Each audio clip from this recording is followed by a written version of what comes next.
여러분, 세상에 믿을 사람이 단 한 명도 없다고 느껴본 적 있으신가요? 가장 사랑했던 남편, 세상 둘도 없는 절친, 그리고 저를 친딸처럼 아껴주시던 시어머니. 만약 이 세 사람이 내 인생을 송두리째 무너뜨리기 위해 한편이 되었다면 당신은 어떻게 하시겠습니까? 오늘 들려드릴 이야기는 남편의 상간녀가 아들을 낳자 시어머니가 제삿밥 대신 독이 든 만두를 빚어준 한 여자의 처절한 복수극입니다. 지훈 씨, 당신이 제일 좋아하는 새우 부추만두야. 어서 따뜻할 때 먹어. 제 목소리는 생각보다 훨씬 더 차분했습니다. 저는 청자 빛깔의 고운 사기 그릇을 그의 앞에 조심스럽게 내려놓았죠. 맑은 국물 속에서 하얀 만두가 동동 떠다니고 있었어요. 속이 비칠 듯 얇은 만두피 너머로 선홍빛 새우살과 파릇파릇한 부추가 보였죠. 잘게 썬 파와 노란 달걀 지단이 먹음직스럽게 뿌려져 고소한 냄새가 코끝을 찔렀습니다. 하지만 박지훈의 눈은 시종일관 휴대폰 화면에 고정된 채 건성으로 응하고 대답할 뿐이었습니다. 휴대폰의 푸른빛이 그의 축 늘어진 얼굴을 비추며 눈가의 잔주름과 미처 정리하지 못한 거뭇한 수염 자국을 적나라하게 드러냈습니다. 결혼 7년. 결혼식장에서 평생 나만을 사랑하겠다고 맹세했던 이 남자는 이제 저를 쳐다보는 것조차 시간 낭비라고 생각하는 듯 했습니다. 식당의 은은한 조명이 우리가 큰맘 먹고 장만한 원목 식탁을 비추고 있었죠. 이 가구는 신혼 초 우리가 함께 고른 것이었습니다. 그때만 해도 그는 제 손을 꼭 잡고 나중에 이 식탁에서 우리 아이에게 밥 먹는 법을 가르쳐 주자고 속삭였었죠. 지금 식탁 위엔 두 사람 몫의 식기가 놓여 있지만 따뜻했던 가정의 온기는 이미 사라진 지 오래였습니다. 오늘따라 웬 만두야? 그가 드디어 휴대폰을 내려놓고 숟가락으로 만두를 휘휘 저었습니다. 그의 손길에 국물이 작은 소용돌이를 일으켰고 만두 몇 개가 터지며 신선한 만두소가 드러났죠. 저는 깊게 숨을 들이마시며 손톱으로 손바닥을 꾹 눌렀습니다. 어머니가 당신 보고 싶다고 일부러 오셔서 빚으셨어. 당신이 어릴 때부터 제일 좋아하던 맛이라고 하시더라. 저는 그의 얼굴을 살피며 아주 작은 표정 변화라도 놓치지 않으려 애썼습니다. 엄마가 오셨었어? 그는 그제야 고개를 들어 주위를 둘러보며 물었습니다. 어디 계신데? 아래 마트에 간장 사러 가셨어. 저는 태연하게 대답하며 그가 첫 번째 만두를 떠서 입으로 가져가는 모습을 지켜봤습니다. 그가 입술을 살짝 벌리자 누렇게 변한 이가 보였습니다. 그 여자 때문인지 그는 담배를 훨씬 더 많이 피우기 시작했죠. 숟가락이 그의 입술에 닿으려는 바로 그 순간 초인종이 날카롭게 울렸습니다. 박지훈은 눈살을 찌푸리며 숟가락을 내려놓았습니다. 누구지? 내가 나가볼게. 저는 심장이 세차게 뛰는 것을 느끼며 현관으로 달려갔습니다. 마치 놀란 사슴 한 마리가 가슴 속에서 날뛰는 것 같았죠. 현관문 렌즈를 통해 보니 택배기사가 작은 상자를 들고 서 있었습니다. 사인을 하고 식당으로 돌아오니 박지훈은 다시 휴대폰을 들고 있었습니다. 만두 그릇은 한쪽으로 밀려나 있었고 식어버린 국물 위에는 얇은 막이 생겨 있었습니다. 제 마음이 쿵 하고 내려앉았습니다. 왜 안 먹어? 식으면 맛없는데. 목이 조여오는 느낌에 제 목소리는 나지막이 잠겨 있었습니다. 보이지 않는 밧줄이 제 목을 올가매는 듯했죠. 나중에, 지금은 별로 생각 없네. 그의 시선은 휴대폰에 고정된 채 저도 모르게 입꼬리가 올라가 있었습니다. 저 미소, 저는 잘 알고 있었죠. 연애 시절 제 메시지를 받을 때마다 그는 꼭 저런 표정을 지었거든요. 하지만 지금 그에게 메시지를 보내는 사람은 제가 아니었습니다. 저는 식탁을 정리하는 척하며 그에게 슬쩍 다가가 휴대폰 화면을 훔쳐봤습니다. 카카오톡 채팅창 최상단에 떠있는 이름은 유라 씨였습니다. 우리 하준이 오늘 아빠라고 했어. 당신은 언제쯤 우리 보러 올 거야. 저는 행주를 쥔 손에 힘을 꽉 주었습니다. 손가락 마디가 하얗게 질릴 정도였죠. 저 프로필 사진 낯이 읽다 못해 지긋지긋했습니다. 한유라, 제 대학 시절 가장 친한 친구이자 제 결혼식에 부케를 받았던 친구. 제가 유산했을 때 저를 끌어안고 함께 울어주었던 바로 그 여자였습니다. 수진아, 나 오늘 저녁 밖에서 먹고 들어갈게. 박지훈이 갑자기 자리에서 일어났습니다. 그릇에 담긴 만두는 하나도 줄어들지 않은 채였습니다. 회사에 급한 일이 생겨서.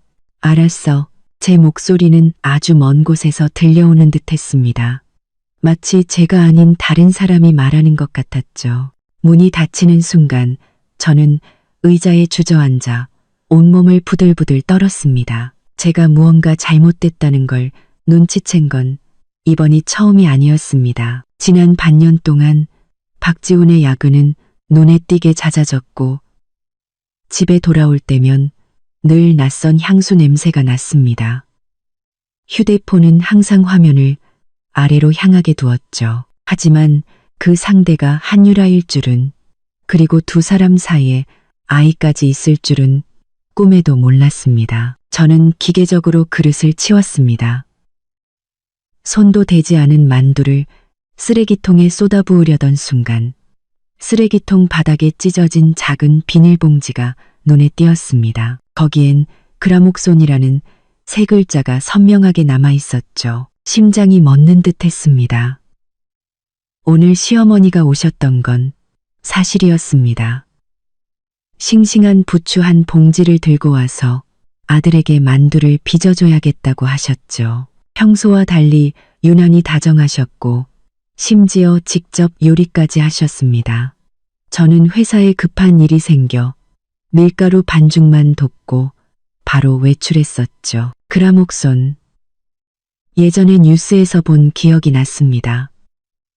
해독제가 없는 맹독성 제초제, 단 5ml만으로도 사람을 죽일 수 있고 폐를 딱딱하게 굳게 만들어 멀쩡한 정신으로 서서히 숨이 막혀 죽게 만드는 끔찍한 독극물이었습니다. 손이 주체할 수 없이 떨리기 시작했습니다. 시어머니는 모든 것을 알고 있었습니다. 아들이 바람을 피운다는 사실뿐만 아니라 그 아이의 존재까지도요. 아들이 바람을 피운다는 사실뿐만 아니라 그 아이의 존재까지도요. 하지만 그녀가 택한 방법은 아들을 꾸짖는 것이 아니었습니다. 아이를 낳지 못하는 며느리, 바로 저를 제거하는 것이었죠. 저는 부엌으로 달려가 모든 수납장을 뒤졌습니다. 그리고 가장 아래쪽 서랍에서 갈색의 작은 약병 하나를 발견했습니다. 안에는 무색의 액체가 조금 남아 있었죠. 병에 붙어 있던 상표는 떼어져 있었지만 코를 찌르는 역한 냄새는 쓰레기통 속 비닐봉지의 글씨와 정확히 일치했습니다. 시어머니가 저를 죽이려 했습니다. 그리고 저는 방금 그 독이 든 만두를 제 손으로 박지훈에게 먹일 뻔했습니다. 저는 바닥에 주저앉아 갑자기 웃기 시작했습니다. 텅 빈 부엌의 웃음소리가 울려 퍼지다가 이내 흐느낌으로 변해갔습니다.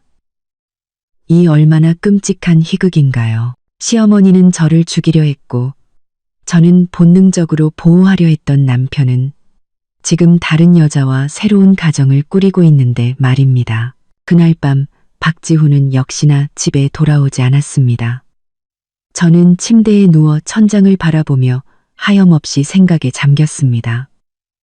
7년의 결혼 생활, 저는 모든 것을 바쳤지만 돌아온 것은 배신과 살해, 위협뿐이었습니다. 새벽 3시, 저는 눈물을 닦고 결심을 굳혔습니다. 이 세상에 정의가 없다면 내 손으로 직접 되찾겠다고.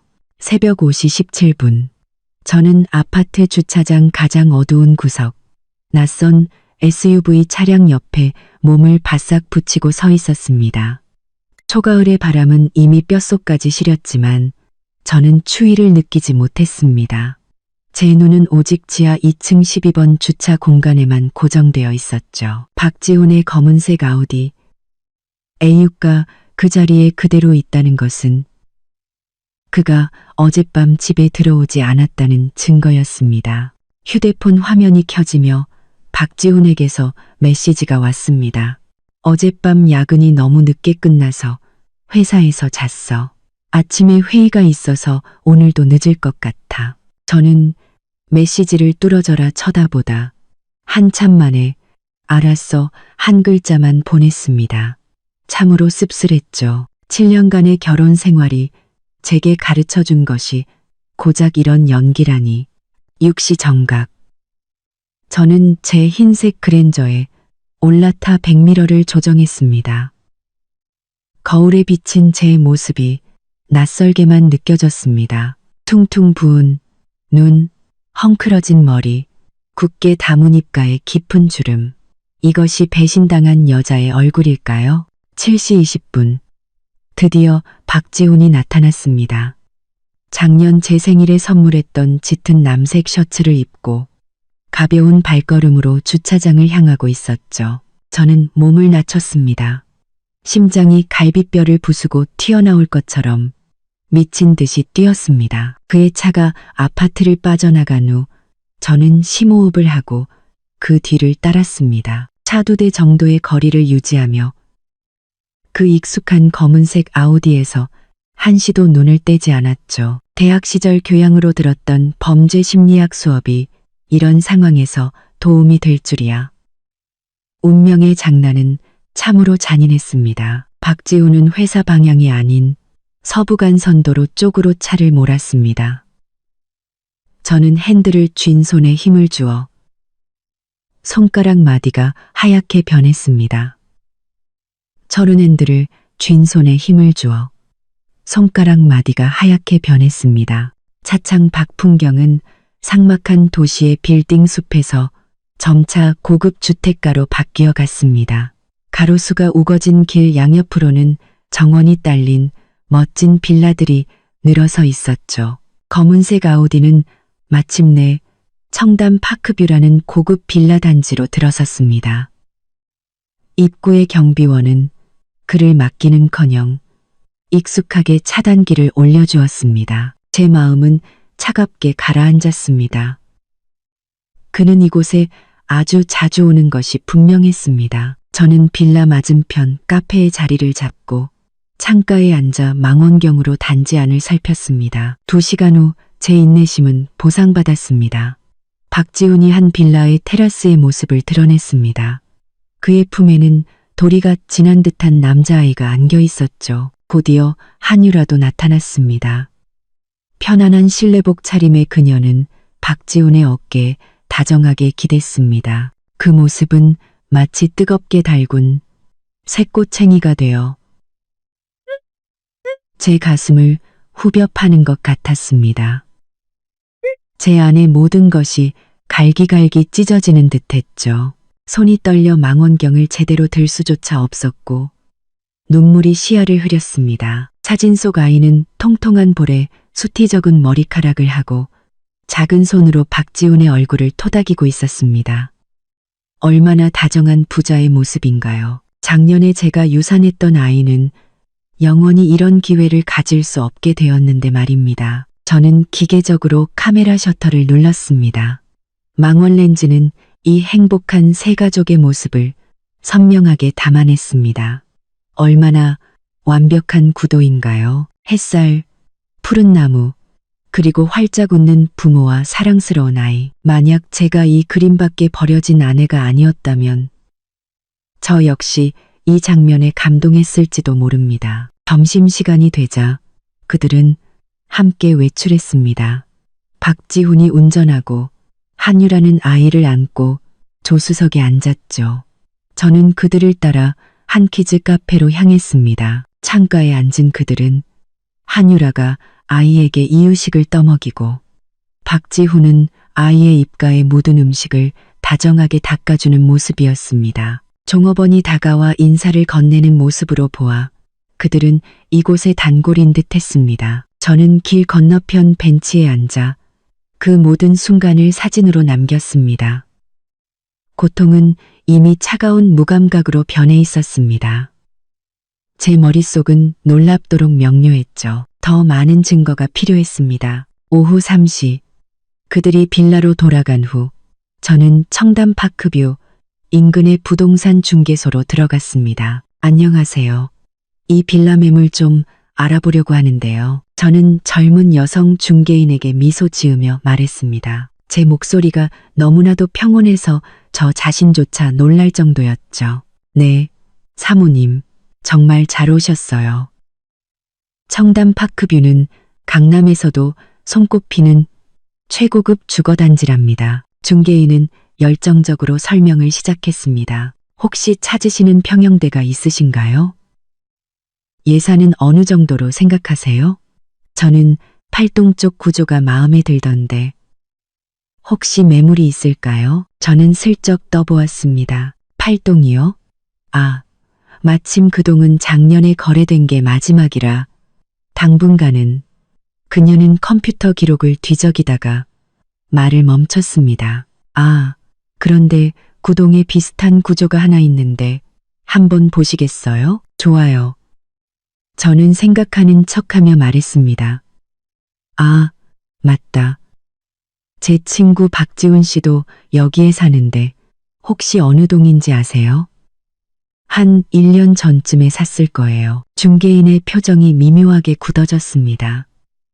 영업용 미소가 어색하게 변했죠. 그건 고객 개인정보라 저희가 알려드리기가 좀. 저는 이미 준비해둔 저와 박지훈의 혼인관계 증명서 사본을 지갑에서 꺼냈습니다. 제가 아내예요. 남편에게 깜짝 선물을 해주고 싶어서요. 혹시 집 위치를 알려주실 수 있을까요? 저도 근처에 집을 하나 얻을까 해서요. 집을까? 중개인은 눈을 동그랗게 뜨고 증명서와 제 얼굴을 번갈아 보더니 얼굴이 하얗게 질렸습니다. 박 사모님, 이건 좀 괜찮아요. 곤란하신 거 알아요. 저는 증명서를 다시 넣으며 목소리를 낮췄습니다. 사실 남편이 구동 1602호에 집이 있는 건 아는데 그냥 확인만 하려고요. 아니에요. 박 선생님 댁은 8동 1201호예요. 그녀는 자기도 모르게 내뱉고는 실언했다는 것을 깨닫고 황급히 말을 돌렸습니다. 아, 제 말은 비슷한 구조를 원하시면 8동 1201호. 저는 그 숫자를 머릿속에 똑똑히 새겼습니다. 감사합니다. 일단 좀 더 생각해 볼게요. 저는 자리에서 일어나 뒤에서 저를 부르는 중개인을 무시하고 밖으로 나왔습니다. 중개소를 나오자마자 휴대폰이 울렸습니다. 은행에서 보낸 월별 카드 명세서 알림이었죠. 저는 화면을 보다가 문득 좋은 생각이 떠올랐습니다. 집에 돌아와 저는 우리의 공동 계좌에 접속했습니다. 박지훈은 저를 철석같이 믿었기에 모든 비밀번호를 공유했었죠. 계좌 거래 내역을 살펴보니 작년 3월 제가 유산으로 병원에 입원해 있던 바로 그 시기에 5억 원이 이체된 기록이 있었습니다. 수취인은 대성건설이었죠. 저는 계속해서 파고들었고 몇 건의 거액 지출을 더 발견했습니다. BMW 전시장으로 입금된 1억 원의 계약금, 그리고 매달 한유라라는 이름의 계좌로 300만 원씩 고정적으로 이체된 내역까지. 제가 유산한 날은 작년 2월 28일이었습니다. 의사가 아기에게 심장 소리가 들리지 않는다고 했을 때 저는 무너져 내렸습니다. 박지훈은 저를 끌어안고 우린 아직 젊으니 괜찮다고 다시 아이를 가지면 된다고 위로했죠. 그런데 불과 2주 뒤 그는 우리의 공동 재산으로 그의 정부에게 집을 사주었던 것입니다. 저는 서랍을 열어 오래된 앨범을 꺼냈습니다.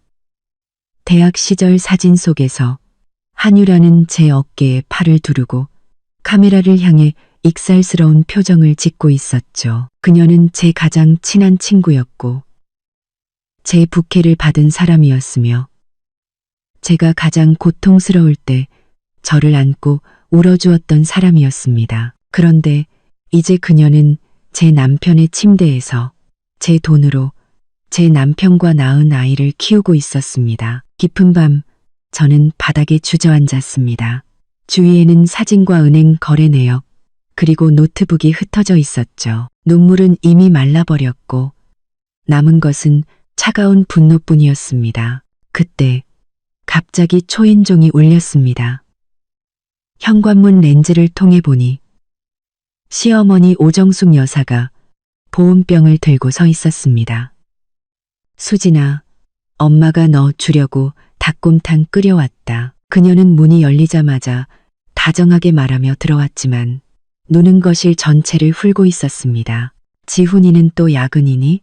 네, 프로젝트가 급하대요. 저는 보온병을 받아 들었습니다. 진한 한약재 냄새가 났죠. 저 녀석은 너무 일만 해. 시어머니는 고개를 저으며 갑자기 목소리를 낮춰 물었습니다. 수진아, 너 지훈이랑 혹시 다시 아이 가질 생각은 없니? 저는 보온병 손잡이를 쥔 손에 힘을 주었습니다. 손가락 마디가 하얗게 질렸죠. 의사 선생님이 제 자궁 상태가 임신하기엔 좋지 않다고 하셨어요. 시어머니의 표정은 순식간에 차가워졌습니다. 우리 박씨 집안대가 끊기면 안 되는데 그녀는 제 평평한 아랫배를 마치 용서 못할 죄라도 지은 듯 쳐다보며 중얼거렸습니다. 저는 순간 모든 것을 깨달았습니다. 어머니, 혹시 지훈 씨 밖에 다른 여자 있는 거 아세요? 그녀의 눈빛이 흔들리더니 이내 얼굴을 굳혔습니다. 무슨 소리냐? 우리 아들은 그런 애 아니야. 하지만 그녀의 목소리에는 자신감이 없었고 손가락은 불안하게 옷자락을 만지고 있었습니다. 그냥 한번 여쭤본 거예요. 저는 애써 밝게 웃으며 말했습니다. 아, 맞다. 저번에 어머니가 빚어주신 만두. 지훈 씨가 정말 맛있다고 하던데 저한테도 좀 가르쳐 주실 수 있으세요? 시어머니의 표정이 금세 누그러졌습니다. 그럼 당연하지. 이번 주말에 와서 가르쳐 줄게. 마침 싱싱한 부추를 새로 사놨거든. 새로 산 부추라. 위장이 뒤틀리는 듯한 고통이 밀려왔습니다. 저번에 그 그라목소는 혹시 제가 먹는 다른 음식에도 들어갔던 걸까요? 시어머니를 보내드린 후 저는 보온병 속 닭곰탕을 전부 변기에 쏟아버렸습니다. 서재로 돌아와 저는 증거를 계속해서 정리했습니다. 머릿속은 점점 더 명료해졌죠. 박지훈은 우리의 결혼을 배신했고 한유라는 우리의 우정을 배신했으며 시어머니는 제 목숨을 노리고 있었습니다. 그리고 저는 더 이상 당하고만 있는 바보가 되지 않을 것입니다. 컴퓨터 화면에는 복수계획이라는 이름의 새 폴더가 만들어져 있었습니다. 저는 검색창을 열어 그라목손 중독 증상 및 법적 처벌이라는 키워드를 입력했습니다. 토요일 아침 7시 초인종이 찢어질 듯 울렸습니다. 얕은 잠에서 깨어난 저는 심장이 철렁 내려앉았습니다. 현관문 렌즈 너머로 시어머니 오정숙의 주름진 얼굴이 가득 차 있었습니다. 그녀의 손에는 불룩한 비닐봉지 2개가 들려 있었고 입가에는 기묘한 미소가 걸려 있었죠. 수진아, 엄마가 제일 싱싱한 부추랑 돼지고기 사왔다. 만두 빚는 거 가르쳐 주려고. 그녀의 목소리는 문틈으로 새어 들어왔습니다. 부자연스러울 정도로 명랑한 톤이었죠. 저는 심호흡을 하고 얼굴을 비벼 억지로 미소를 지은 뒤 문을 열었습니다. 어머니, 이렇게 일찍 오셨어요? 일찍 일어나는 새가 벌레를 잡는 법이지. 시어머니는 익숙하게 집 안으로 들어와 곧장 부엌으로 향했습니다. 그녀는 오늘 어두운 붉은색의 상의를 입고 있었습니다. 마치 마른 핏자국 같은 색깔이었죠. 저는 그녀의 오른손 약지에 끼워진 금반지를 보았습니다.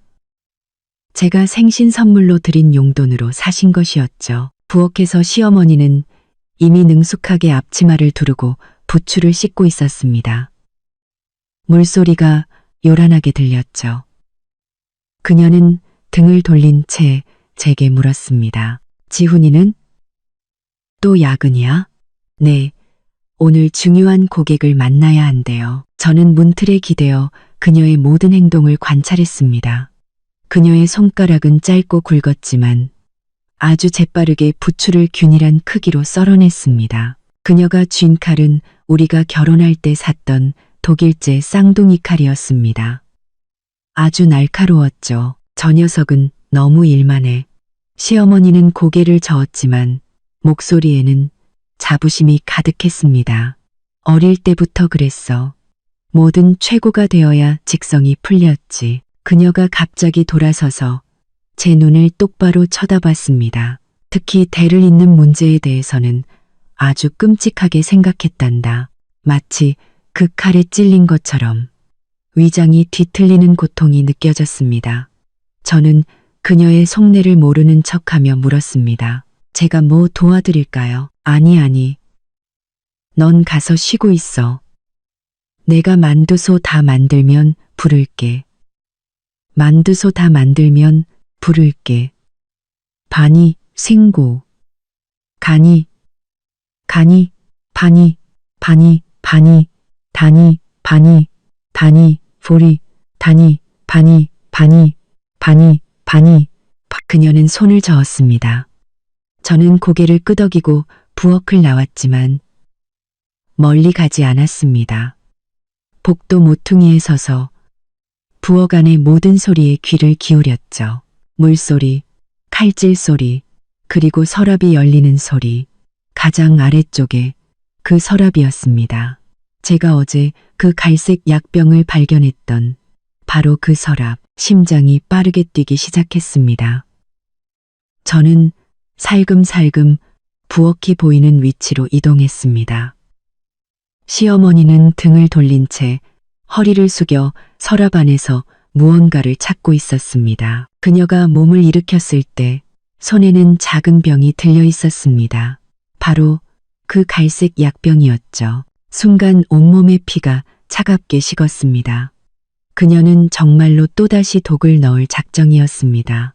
시어머니가 경계하듯 뒤를 돌아보자 저는 재빨리 복도로 몸을 숨겼습니다. 귓가의 액체가 그릇에 부어지는 미세한 소리, 그리고 숟가락으로 젓는 소리가 들려왔습니다. 약 5분 후 그녀가 저를 불렀습니다. 수진아, 와서 만두 빚는 거 배우렴. 부엌으로 돌아가니 조리대 위에는 만두피와 만두소가 준비되어 있었습니다. 시어머니는 얼굴 가득 미소를 짓고 있었지만 눈빛은 얼음장처럼 차가웠습니다. 이건 특별히 만든 만두소란다.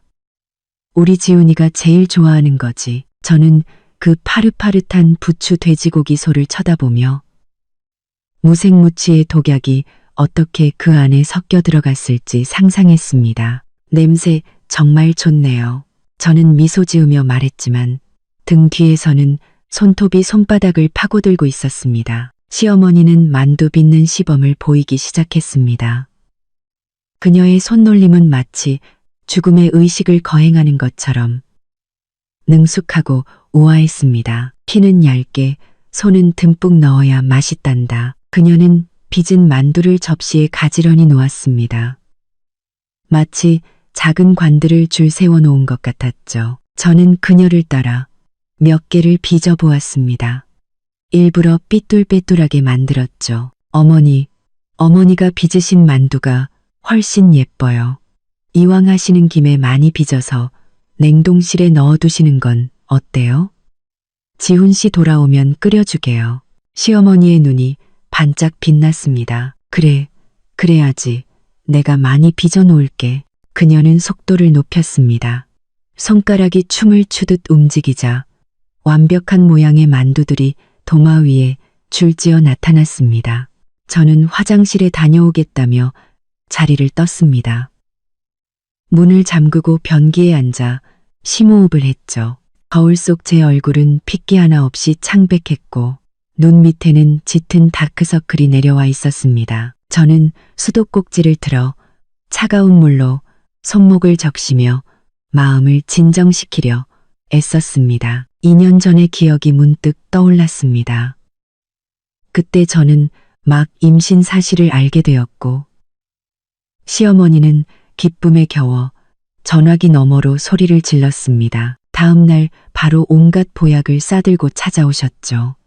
그녀는 매일같이 저를 위해 탕약을 다리며 꼭 우리 박씨 집안에 떡두꺼비 같은 아들을 낳아줘야 한다고 말했습니다. 그리고 악몽 같았던 그날 임신 4개월 차에 저는 갑자기 하혈을 했습니다.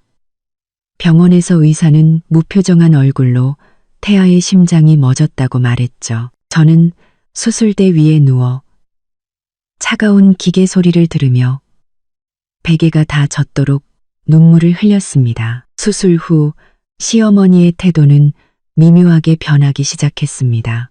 더 이상 매일 안부 전화를 하지 않았고 집에 오실 때도 늘 굳은 얼굴이셨죠. 한 번은 제가 베란다에서 통화하는 그녀의 목소리를 우연히 듣게 되었습니다. 쓸모없는 것, 괜히 김칫국만 마셨네. 우리 박씨 집안대가 끊기면 안 되는데. 그때는 그저 서러웠지만 지금 생각해보니 그때부터 그녀는 저를 제거할 계획을 세우고 있었던 것입니다. 부엌으로 돌아오니 시어머니는 이미 수백 개의 만두를 빚어놓고 조심스럽게 밀폐 용기에 나눠 담고 있었습니다. 이 정도면 우리 지훈이 몇 번은 먹겠네. 그녀는 웃으며 말했지만 눈은 제 반응을 살피고 있었습니다. 어머니, 정말 자상하세요.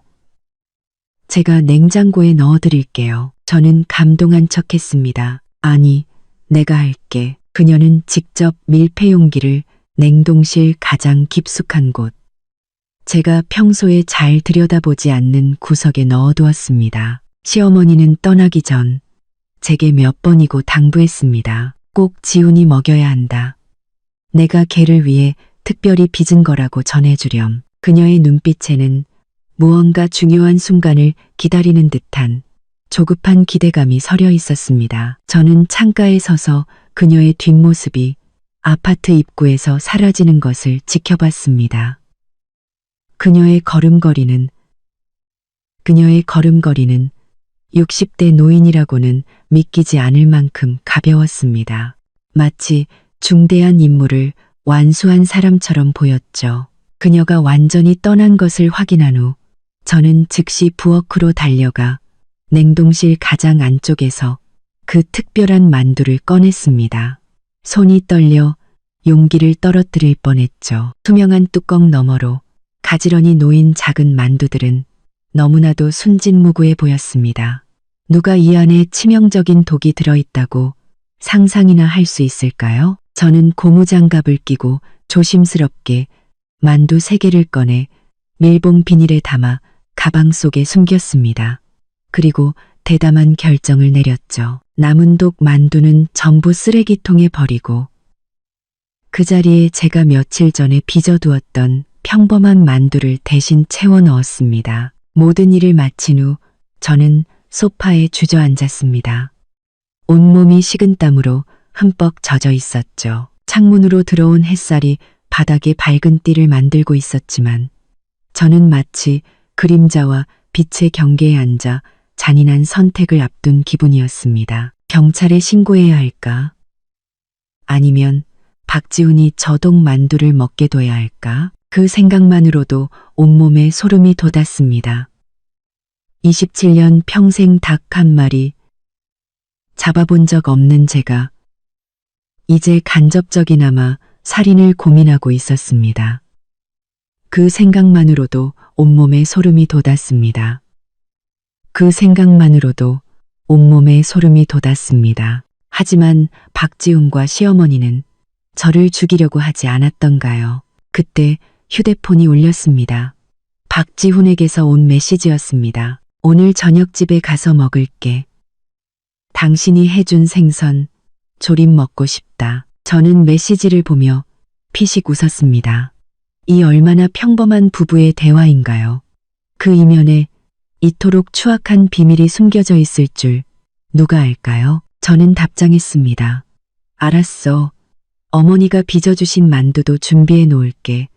당신이 제일 좋아하는 거라고 하셨어. 메시지를 보낸 후 저는 즉시 집을 나와 서울 외곽의 한 사설 연구소로 향했습니다. 대학 동기의 소개로 이것저것 묻지 않고 성분 분석만 해주는 곳을 알아두었죠. 이 안에 그라목손 성분이 들어있는지 확인해 주실 수 있나요? 저는 밀봉 비닐을 두꺼운 안경을 쓴 젊은 연구원에게 건넸습니다.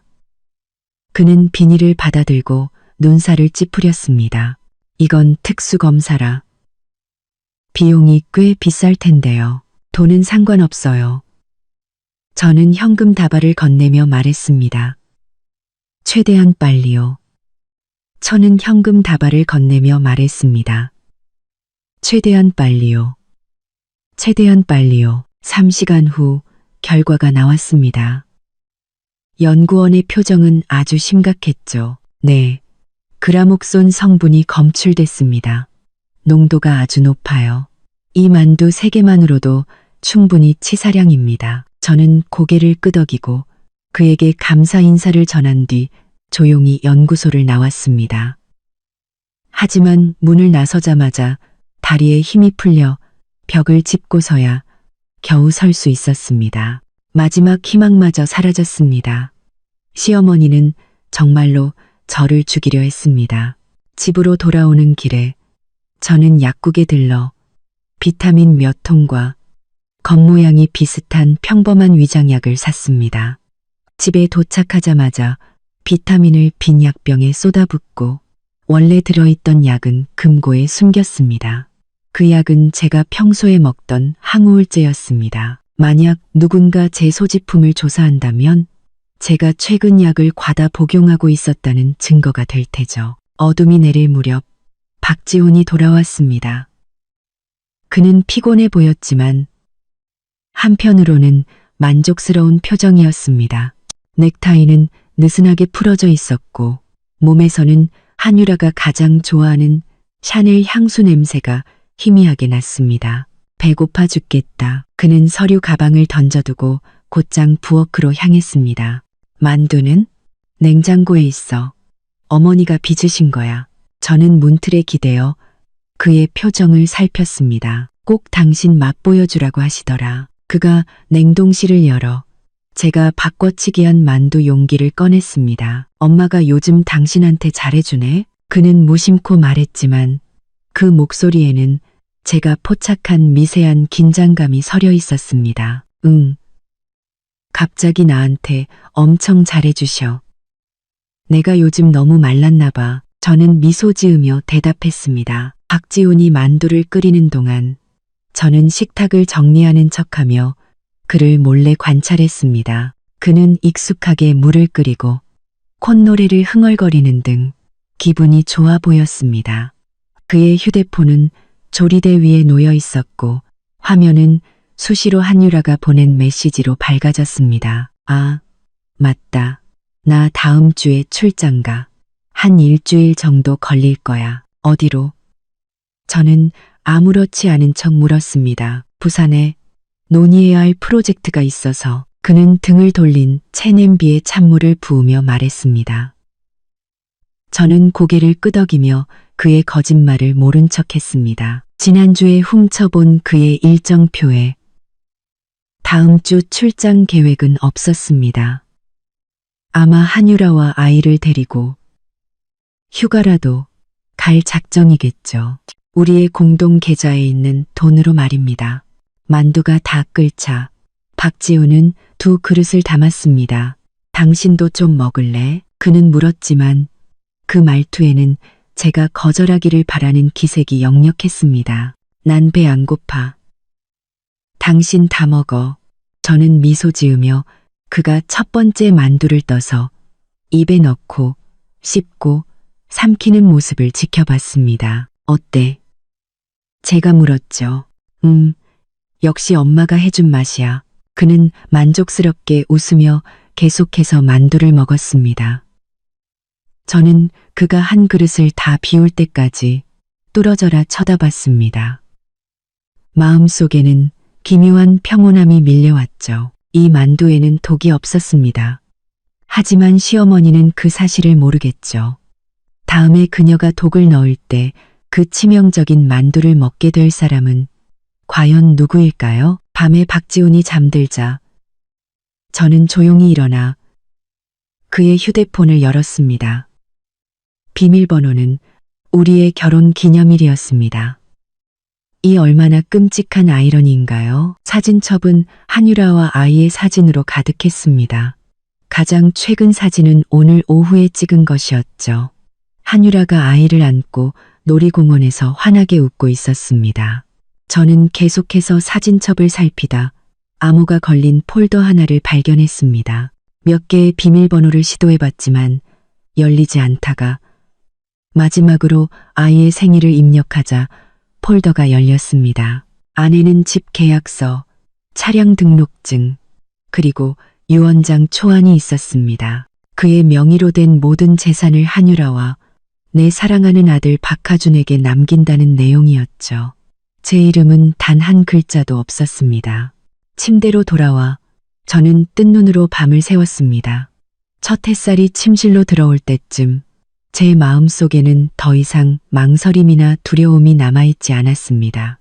오직 하나의 명확한 계획만이 있을 뿐이었죠. 시어머니는 저를 죽이려 했고 박지훈은 저를 배신했습니다. 이제 그들이 스스로 무덤을 파게 만들 차례였습니다. 새벽 4시 17분. 저는 서재에 앉아 있었습니다. 컴퓨터 화면의 푸른빛이 유일한 빛이었죠.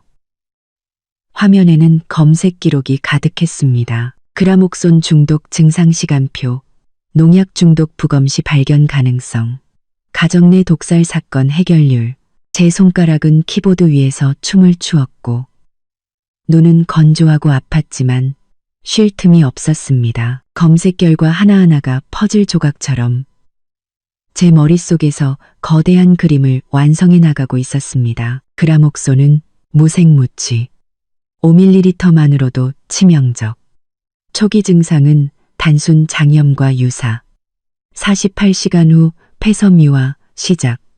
일주일 내외로 사망, 부검으로 발견 가능. 하지만 만약 소량을 여러 번에 걸쳐 투입한다면 저는 새 탭을 열어 서울 시내 흥신소를 검색했습니다. 더 많은 증거, 더 많은 안전장치가 필요했습니다. 그때 갑자기 전화벨이 울려 의자에서 뛰어오를 뻔했습니다. 발신인은 최윤서, 제 대학 동기이자 지금은 시내 종합병원에서 내과 의사로 일하는 친구였습니다. 윤서야. 이렇게 이른 시간에 웬일이야? 저는 침실에 있는 박지훈이 깰까봐 목소리를 낮췄습니다. 방금 야간 근무 끝나고 어젯밤 네가 보낸 메시지 봤어. 윤서의 목소리는 피곤함이 묻어났습니다. 그라목손 중독 자료는 갑자기 왜 필요한 건데? 저는 무의식적으로 전화선을 손가락에 감았습니다. 아, 그게 친척 중에 누가 실수로 마신 것 같아서 좀 알아보려고. 전화기 너머에서 몇 초간 침묵이 흘렀습니다. 수지나 그라목손은 거의 대부분 고의적인 독살에 쓰이는 거 알지? 해독제도 없고 사망률이 90%가 넘어. 그녀의 목소리가 갑자기 진지해졌습니다. 너 무슨 일 있는 거 아니지? 목이 꽉 막히고 눈가가 뜨거워졌습니다. 윤서는 대학 시절 제게 몇 안 되는 속 깊은 친구였습니다. 그녀는 저와 한유라 그리고 박지훈 사이의 모든 과거를 알고 있었죠. 나 도움이 필요할지도 몰라. 만나서 얘기하자.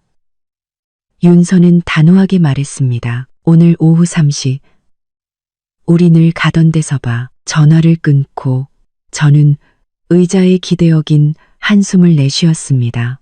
창밖이 서서히 밝아오고 있었습니다. 새로운 하루가 시작되고 있었고 저는 더 이상 어제의 우유부단했던 김수진이 아니었습니다. 오전 9시 저는 정시에 회사에 출근했습니다. 동료들의 인사에 미소로 답했죠.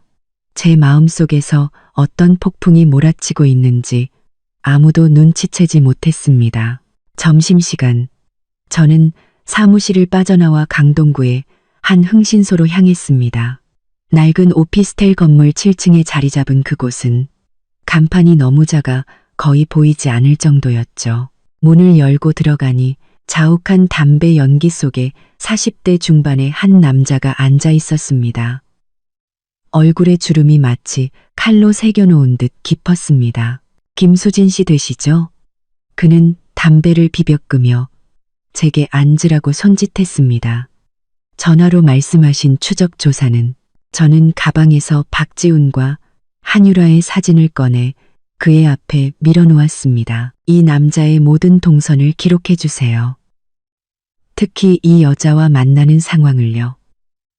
그리고 이 아이의 출생증명서도 확인해 주세요.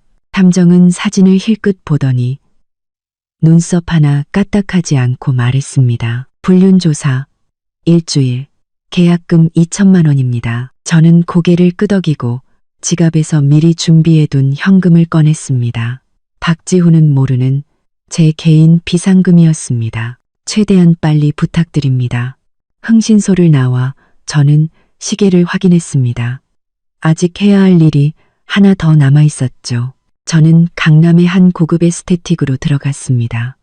안내 직원이 상냥하게 저를 맞이했죠. 안녕하세요. 다음 주 월요일에 전신 관리 코스로 예약하고 싶은데요. 가장 비싼 걸로요. 저는 미소 지으며 말했습니다. 네, 고객님. 원하시는 시간대가 있으실까요? 오후 2시부터 5시까지로 부탁해요. 저는 일부러 박지훈이 회사에 있을 시간을 골랐습니다. 아, 그리고 혹시 영수증 끊어주시나요? 네, 물론입니다. 어떤 내용으로 해드릴까요? 사무용품으로 해주세요. 저는 윙크하며 명함 한 장을 건넸습니다. 회사 경비 처리 때문에요. 안내 직원은 의미심장한 미소를 지으며 신속하게 예약을 처리해 주었습니다. 이 영수증은 훗날 제 알리바이가 되어줄 것입니다. 만약 누군가 제 행적을 조사한다면 사건 발생 시간에 저는 호화로운 스파를 즐기고 있었다는 증거가 될 테니까요. 오후 3시 정각, 저는 정원 카페의 문을 열었습니다. 골목 깊숙한 곳에 숨어있는 이 작은 가게는 우리 대학 시절의 비밀 아지트였죠. 윤서는 이미 구석자리에 앉아 김이 모락모락 나는 허브치 2잔을 시켜놓고 있었습니다. 너 몰골이 말이 아니네. 그녀의 첫마디는 가슴 아플 정도로 직설적이었습니다. 저는 쓴웃음을 지으며 가방에서 동만두가 든 밀봉 비닐을 꺼냈습니다. 이거 성분 분석 좀 부탁해. 이유는 묻지 말고. 윤서는 비닐을 받아들고 빛에 비춰보았습니다. 내가 거절할 수도 있다는 거 알지? 알아. 하지만 내 도움이 필요해. 저는 그녀의 손을 잡았습니다. 그녀는 한참 동안 제 눈을 들여다보더니 결국 한숨을 쉬며 비닐을 가방에 넣었습니다. 3일 뒤에 결과 알려줄게. 이제 무슨 일인지 말해봐. 저는 모든 것을 털어놓았습니다. 박지훈의 외도, 한유라의 배신, 그리고 시어머니의 독살 계획까지. 말을 마칠 때쯤 제 목소리는 거의 알아들을 수 없을 정도로 떨렸지만 눈은 메말라 눈물 한 방울 나오지 않았습니다. 윤서의 표정은 충격에서 분노로, 그리고 마침내 무서운 침묵으로 변해갔습니다. 그래서 어떻게 할 생각이야? 모르겠어. 그건 사실이었습니다. 경찰에 신고하고 이혼을 해야 할지, 아니면 제 시선은 독만두가 담겼던 비닐에 머물렀습니다. 바보 같은 짓 하지 마. 윤서는 제 손목을 잡았습니다. 그런 인간들 때문에 내 인생 망칠 가치 없어. 저는 고개를 끄덕였지만 마음속으로는 알고 있었습니다. 어떤 상처는 법으로도 치유될 수 없다는 것을. 헤어질 때 윤서는 저를 꼭 안아주며 귓가에 속삭였습니다. 어떤 결정을 하든 너 자신부터 지키는 거 잊지 마. 집으로 돌아오는 길 휴대폰이 울렸습니다. 시어머니였습니다. 수진아, 내일 일요일인데 너희 집 가서 김치만두나 빚을까? 지훈이가 김치만두 먹고 싶다고 하네. 저는 휴대폰을 쥔 손에 힘을 주었습니다. 손가락 마디가 하얗게 질렸죠. 네, 어머니.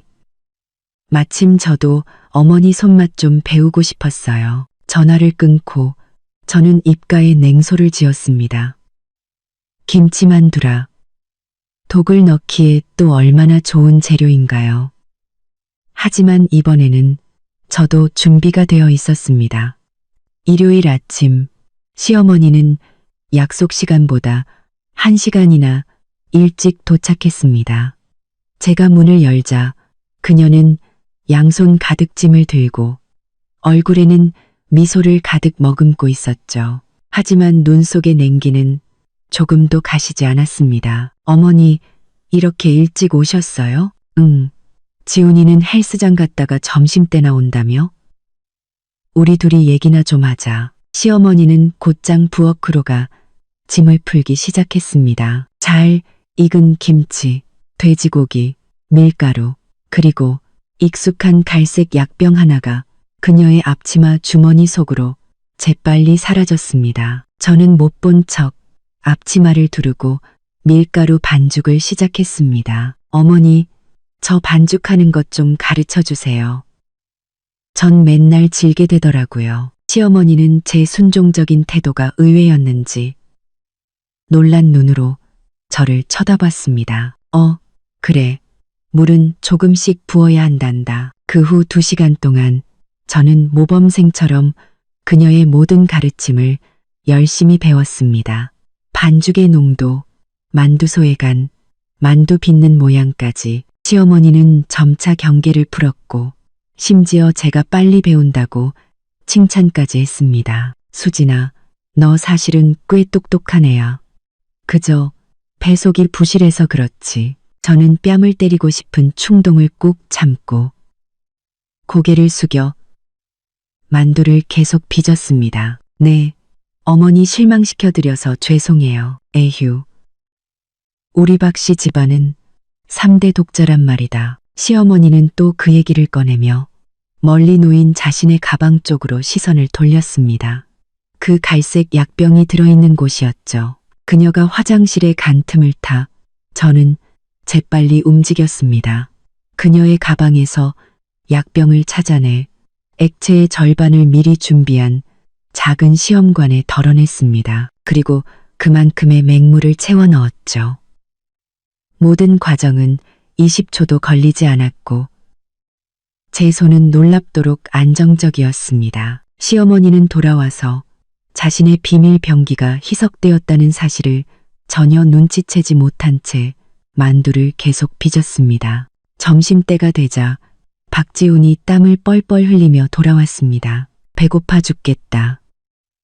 그는 집에 들어서자마자 소리치며 평소처럼 제 존재는 무시한 채 부엌으로 향했습니다. 엄마, 만두 다 됐어? 그릇고파 죽겠다. 그럼 너 오기만 기다렸지. 시어머니는 얼굴에 주름이 한데 모일 정도로 환하게 웃었습니다.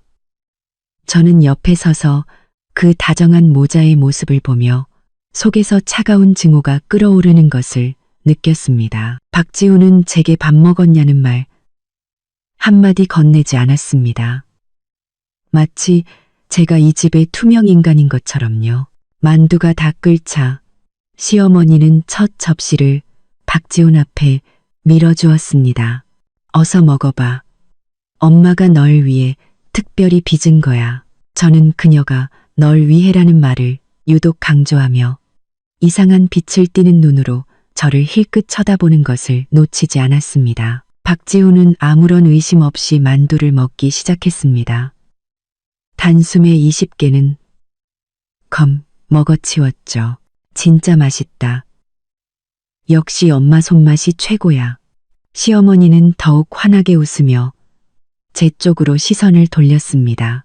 수진이도 같이 빚었으니 너도 좀 먹어보렴. 네.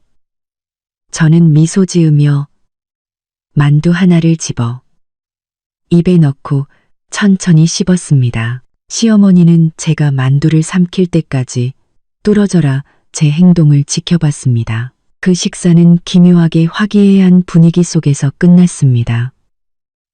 박지우는 밥을 먹자마자 안방으로 들어가 낮잠을 잤고 시어머니는 굳이 부엌 정리를 하겠다고 나섰습니다. 저는 그녀가 남은 생만두를 몇 개의 용기에 나눠 담으며 유독 한 용기만 냉동실 가장 깊숙한 곳에 넣어두는 것을 보았습니다. 이건 지훈이 나중에 먹으라고 남겨두는 거야. 너 꼭 챙겨서 먹여야 한다. 저는 그녀의 의미심장한 말에 고개를 끄덕였습니다. 그 만두에 특별한 재료가 들어갔다는 것을 저는 이미 알고 있었습니다. 시어머니를 보내드린 후 저는 즉시 냉동실을 확인했습니다. 역시나 그 특별한 만두는 구석에 따로 놓여 있었습니다. 저는 조심스럽게 몇 개를 꺼내 미리 빚어두었던 평범한 만두와 바꿔치기 했습니다. 그리고 독이 든 샘플은 밀봉하여 따로 보관했죠. 이것들은 모두 미래의 증거가 될 것이었습니다. 밤이 되자 박지훈이 갑자기 속이 안 좋다고 말했습니다. 너무 많이 먹었나 봐. 그는 투덜거리며 위장약을 몇 알 삼켰습니다. 저는 침대 옆에 앉아 몸을 웅크리고 있는 그의 모습을 바라보았습니다. 마음속에는 기묘한 감정이 일었죠. 이 만두의 독성은 제가 희석시켰기에 치명적이지는 않을 것입니다. 하지만 며칠간은 꽤 고생하겠죠. 이것은 시어머니에 대한 저의 작은 복수이자 박지훈을 향한 경고였습니다. 따뜻한 물이라도 좀 줄까? 저는 나지막이 물으며 그의 머리카락을 부드럽게 쓸어 넘겼습니다. 한때는 사랑이 가득 담겼던 이 행동이 이제는 차가운 계산만이 남아 있었습니다. 됐어. 그는 등을 돌리며 말했습니다. 너는 건넌방 가서 자, 감기라도 옮으면 안 되니까. 저는 순순히 베개를 들고 침실을 나왔습니다. 문을 닫는 순간 제 입가에는 냉소가 걸렸습니다. 그의 배려처럼 보이는 말은 사실 저를 가까이 하고 싶지 않다는 뜻이었습니다. 하지만 상관없었습니다. 곧 그는 더 이상 저를 견딜 필요가 없을 테니까요. 건넌방으로 돌아와 문을 잠그고 저는 침대 밑에서 신발 상자 하나를 꺼냈습니다. 저의 복수도구 상자였죠. 정데키 푸꾸 상자였죠. 안에는 제가 모은 모든 증거들 사진, 은행 거래 내역, 성분 분석 보고서, 동만두 샘플, 그리고 제 계획을 상세히 기록한 노트가 들어 있었습니다. 노트의 가장 마지막 장에는 몇 개의 중요한 날짜가 적혀 있었습니다. 월요일, 에스테틱 예약, 알리바이 확보, 수요일, 윤서와 만남, 성분 분석 보고서 수령, 금요일, 흥신소, 1차 조사 결과, 수령. 저는 노트를 덮고 불을 끈 채 침대에 누웠습니다. 어둠 속에서 제 머릿속은 놀랍도록 명료했습니다. 불을 섞그를 덮고 침대에 누웠습니다. 시어머니는 저를 죽이려 했고 박지훈은 저를 배신했습니다.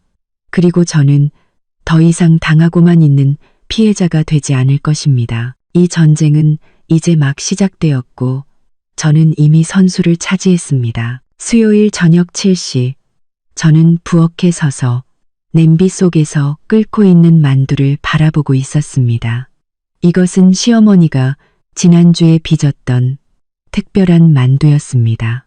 냉동실 가장 깊숙한 곳에서 적절한 때를 기다리고 있었죠. 오늘 밤 바로 그때가 왔습니다. 박지훈은 젠시크 정시에 퇴근하겠다고 메시지를 보냈습니다. 내일이 바로 그와 한유라 사이에서 낳은 아이의 두 번째 생일이었기 때문이죠. 그는 내일의 가족 행사를 위해 일찍 쉬어야 했을 겁니다. 저는 휴대폰 화면을 쓸어내리며 그가 한유라에게 보낸 메시지를 보았습니다. 내일 꼭 정시에 갈게. 우리 하준이한테 큰 서프라이즈 해줘야지.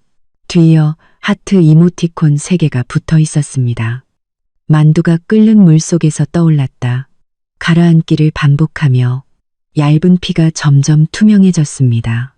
안에 파릇파릇한 소가 희미하게 비쳤죠. 저는 조심스럽게 만두를 건져 청화백자 그릇에 담고 맑은 국물을 부은 뒤 파를 송송 썰어 얹었습니다. 너무나도 먹음직스러워 보였죠. 이것이 치명적인 독약이라는 것을 누가 상상이나 할 수 있을까요? 현관문 열리는 소리가 들렸고 저는 표정을 바꾸어 부드러운 미소를 지었습니다. 왔어? 마침 저녁 다 됐는데 박지우는 건성으로 응하고 대답하며 서류 가방을 소파에 던져두고 넥타이를 풀었습니다. 그는 오늘 제가 선물했던 짙은 남색 셔츠를 입고 있었습니다. 소매 끝에는 희미한 얼룩이 묻어 있었죠. 아마 점심때 한유라를 만나 아이가 묻힌 것이겠지요. 그의 옷깃에서는 희미하게 분유 냄새가 났습니다. 오늘따라 웬일로 이렇게 현모양처 코스프레야? 그는 식탁을 힐끗 보며 비꼬는 투로 말했습니다. 어머니가 빚어주신 만두야. 냉동실에 얼려뒀었어. 꼭 당신 맛보여주라고 하시더라. 저는 그가 늘 앉는 자리에 그릇을 놓아주었습니다. 박지훈의 표정이 미묘하게 변했습니다. 눈썹이 아주 살짝 찌푸려졌다가 금세 펴졌죠. 엄마가 요즘 당신한테 잘해주네? 응. 갑자기 나한테 엄청 잘해주셔. 내가 요즘 너무 말랐나 봐. 저는 미소 지으며 자리에 앉았습니다. 그는 흥하고 콧방귀를 뀌며 숟가락으로 만두를 휘저었습니다. 맑은 국물에 작은 소용돌이가 일었고 파가 그 위를 맴돌았죠. 저는 숨을 죽인 채 그가 첫 번째 만두를 떠서 입으로 가져가는 모습을 지켜봤습니다. 맛어때? 제 목소리는 생각보다 훨씬 차분했습니다. 뭐 괜찮네. 부추가 좀 질기긴 하다. 그는 우물거리며 두 번째 만두를 베어 물었습니다. 저는 고개를 끄덕이고 식초를 가지러 부엌으로 갔습니다. 손이 떨려 심호흡으로 마음을 진정시켜야 했죠. 거울에 비친 제 얼굴은 창백했지만 눈빛은 단호했습니다. 이것이 제 첫 번째 살인이었습니다. 만약 이것을 살인이라고 부를 수 있다면 말이죠. 어차피 독을 준비한 것도 만두를 빚은 것도 시어머니였으니까요. 저는 그저 막지 않았을 뿐입니다. 식당으로 돌아오니 박지우는 이미 그릇의 반 이상을 비운 상태였습니다. 그의 이마에는 송골송골 땀이 맺혀 있었고 얼굴은 붉게 달아올라 있었죠. 에어컨 좀 낮춰. 덥다. 그는 옷깃을 잡아당기며 조금 가쁘게 숨을 몰아쉬었습니다. 알았어. 저는 리모컨으로 온도를 22도로 맞추며 마음속으로 시간을 계산했습니다. 그라목손 중독의 초기 증상, 구역질, 구토, 발열, 보통 30분에서 2시간 내에 나타난다고 했죠. 박지우는 마지막 만두까지 다 먹고 입을 닦았습니다. 나 좀 어지럽네. 먼저 들어가서 누워있을게. 차라도 한 잔 마실래? 저는 걱정스러운 척 물으며 그의 뒤를 따랐습니다. 됐어. 그는 손을 저었습니다. 발걸음이 약간 비틀거렸죠. 요즘 너무 피곤해서 그런가 봐. 그가 비틀거리며 2층으로 올라가는 뒷모습을 보며 위장이 뒤틀리는 듯한 고통을 느꼈습니다. 죄책감이 아닌 긴장감이었습니다. 계획은 차질 없이 진행되고 있었고 이제 돌이킬 수 없었습니다. 저는 그릇을 치우며 일부러 남은 만두 국물을 밀폐 용기에 담아두었습니다. 미래를 위한 증거였죠. 그리고 거실 소파에 앉아 TV 소리를 낮추고 2층의 기척에 귀를 기울였습니다. 30분 후 첫 번째 구토 소리가 들렸고 이어서 무언가 무거운 것이 넘어지는 소리가 났습니다. 저는 속으로 열을 센 후에야 천천히 2층으로 올라갔습니다. 안방 바닥에는 박지훈이 몸을 웅크린 채 쓰러져 있었습니다. 얼굴은 새파랗게 질려 있었고 양손으로 배를 움켜쥐고 있었죠. 그는 저를 보고 입술을 떨었지만 말을 잇지 못했습니다. 그저 고통스러운 신음만이 목구멍에서 새어나왔죠. 지훈 씨, 왜 그래? 저는 그의 곁으로 달려가 딱 적당한 수준의 당황스러움을 연기하며 그의 이마를 짚었습니다. 세상에 불덩이 같잖아. 내가 바로 구급차 부를게. 119에 전화할 때 제 손은 수술대 위의 외과 의사처럼 안정적이었습니다. 증상을 설명할 때는 일부러 갑작스러운 복통, 고열, 구토 등 그라목손 중독의 전형적인 초기 증상들을 강조해서 말했죠. 구급차는 금방 도착했습니다. 구급대원들이 뛰어들어왔을 때 박지훈은 이미 의식이 혼미한 상태였고 입가에는 하얀 거품이 묻어 있었습니다. 그들은 신속하게 산소 마스크를 씌우고 그를 들것에 실었습니다. 보호자분, 같이 타세요. 젊은 구급대원이 소리쳤습니다. 저는 가방을 챙겨 구급차에 올라탔습니다. 가방 안에는 휴대폰, 지갑, 그리고 그 남은 만두 국물이 들어있었죠. 물론 그들은 이 사실을 모를 겁니다. 귀를 찢는 사이렌 소리 속에서 의사는 박지훈의 혈압을 재고 수액을 놓느라 분주했습니다. 혈압은 비정상적으로 낮았고 심박수는 가슴을 뚫고 나올 것처럼 빨랐습니다. 뭘 먹었습니까? 의사가 날카롭게 물었습니다. 그냥 평범한 만두요. 시어머니가 빚어주신 건데 제 목소리는 떨렸고 눈에서는 타이밍 좋게 눈물이 흘러나왔습니다. 혹시 식중독일까요? 의사는 대답 없이 박지훈의 입안과 손톱을 살피며 미간을 찌푸렸습니다. 농약에 노출됐을 가능성은 없습니까? 농약이요? 저는 눈을 동그랗게 떴습니다. 설마요. 아, 그런데 어머니가 요즘 베란다에서 채소를 키우시긴 해요. 의사와 간호사는 의미심장한 눈빛을 교환했습니다. 구급차가 병원 응급실에 도착했고 박지훈은 신속하게 처치실로 옮겨졌습니다. 저는 문 밖에서 제지당했죠. 보호자분, 이쪽으로 와서 서류 작성부터 해주세요. 간호사가 제게 서류 뭉치를 건넸습니다. 저는 응급실 밖 긴 의자에 앉아 기계적으로 서류를 작성했습니다. 주위의 울음소리, 발소리, 기계음이 뒤섞여 혼란스러웠지만 제 머릿속은 놀랍도록 명료했습니다. 마치 투명한 거품 속에 들어앉아 세상과 분리된 기분이었죠. 서류 작성을 마친 저는 휴대폰을 꺼내 잠시 망설이다가 시어머니에게 전화를 걸었습니다. 여보세요? 수진이니? 시어머니의 목소리는 즐거워 보였고 배경에서는 TV 소리가 들렸습니다. 어머니, 지훈 씨가 병원에 실려왔어요. 저는 목소리에 울음을 섞었습니다. 갑자기 배가 아프다고 토하더니 지금 시내 종합병원 응급실이에요. 전화기 너머에서 2초간 침묵이 흘렀습니다. 뭐, 그게 무슨 소리냐? 저도 모르겠어요. 저녁에 어머니가 빚어주신 만두 먹고 나서 저는 일부러 말끝을 흐렸습니다.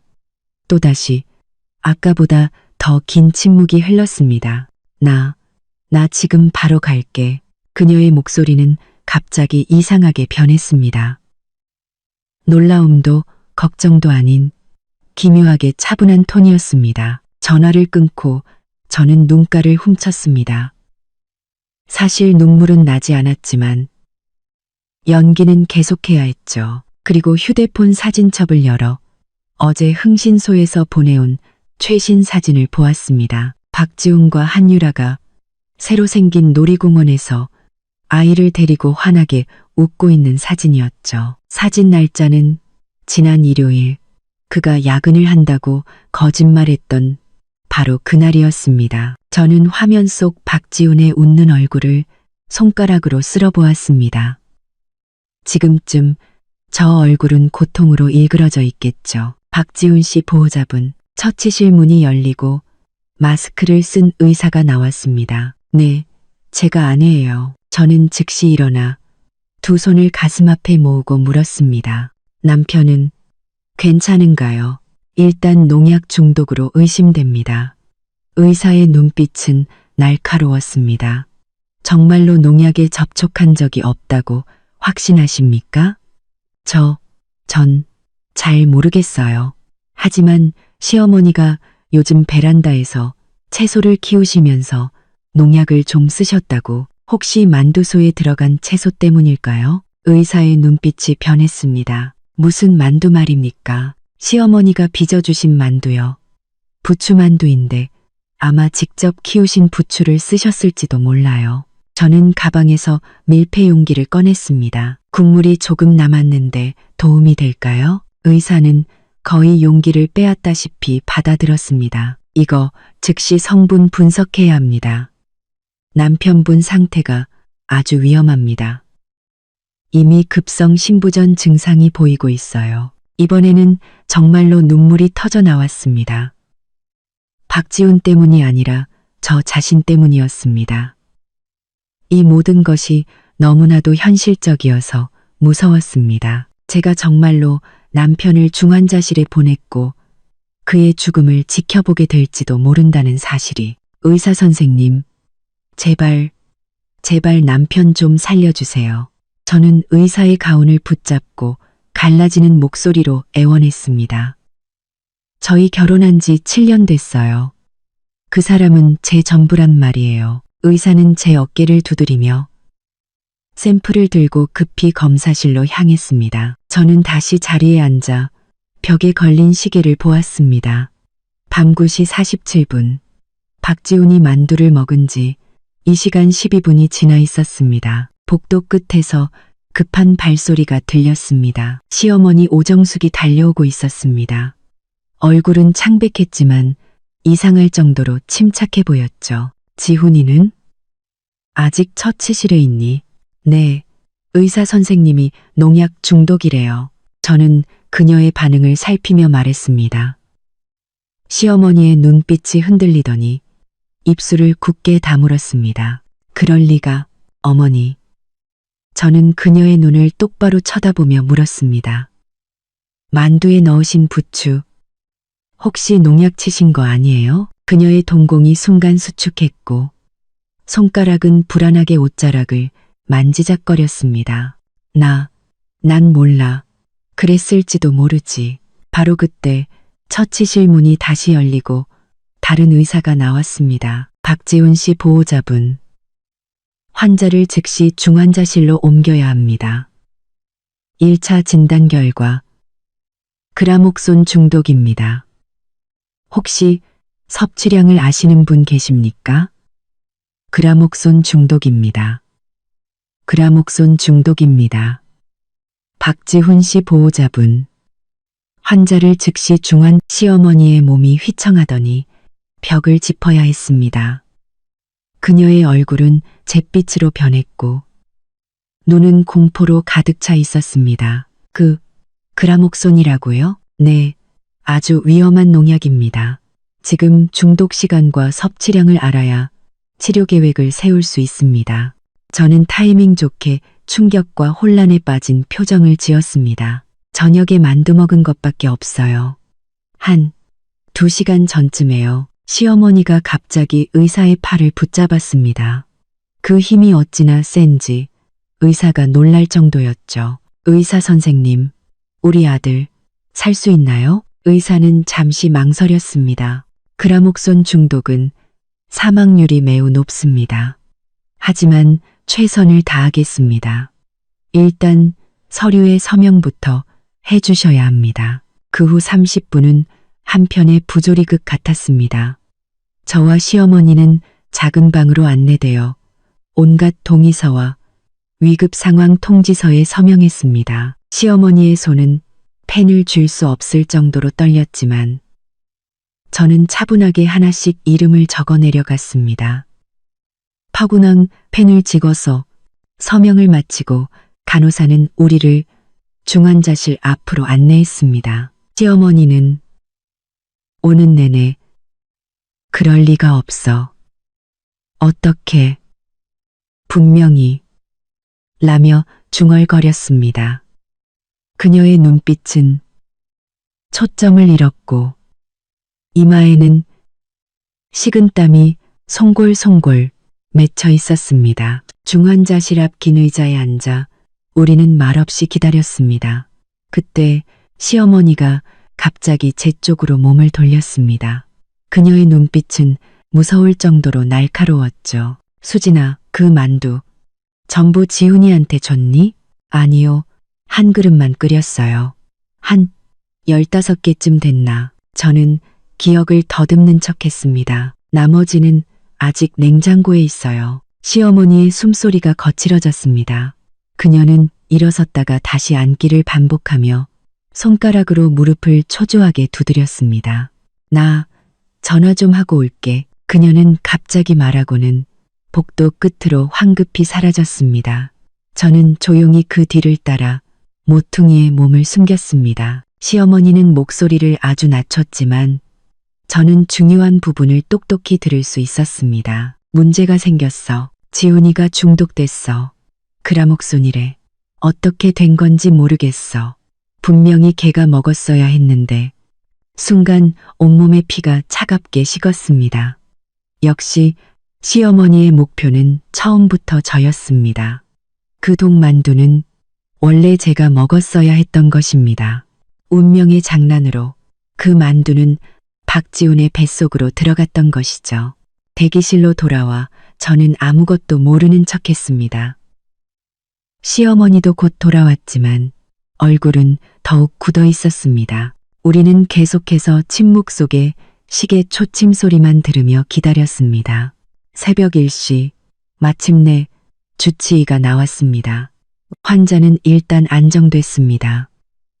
하지만 아직 위험한 상태입니다. 그라목손 중독은 이후에 나타나는 폐섬유화가 가장 무섭습니다. 예후를 판단하기엔 아직 이릅니다. 면회는 가능한가요? 제가 물었습니다. 지금은 안 됩니다. 의사는 고개를 저었습니다. 다만 그는 잠시 망설이다가 시어머니를 보며 말했습니다. 오정숙 여사님, 잠깐 저와 얘기 좀 하시죠. 시어머니는 긴장한 채 일어나 의사를 따라 몇 걸음 떨어진 곳으로 갔습니다. 그들의 대화는 아주 작았지만 저는 몇 개의 단어를 똑똑히 들을 수 있었습니다. 마음의 준비, 못 넘길 수도, 보호자 동의. 시어머니가 돌아왔을 때 그녀는 10년은 늙어 보였습니다. 의자에 주저앉아 양손으로 얼굴을 감쌌죠. 어깨가 심하게 떨려 우는 줄 알았지만 그녀가 손을 내렸을 때 제가 본 것은 슬픔이 아닌 뒤틀린 분노의 표정이었습니다. 수진아. 그녀의 목소리는 갈라져 있었습니다. 너는 먼저 집에 가. 내가 여기서 지킬게. 아니에요, 어머니. 연세도 있으신데 어머니가 가서 쉬세요. 제가 남을게요. 저는 그녀의 반응을 살피며 고집을 부렸습니다. 내가 남는다고 했잖아. 그녀는 갑자기 소리를 질러 간호사의 시선을 끌었습니다. 그러고는 다시 목소리를 낮췄죠. 넌 내일 출근도 해야 하니까. 참으로 자상한 시어머니였습니다.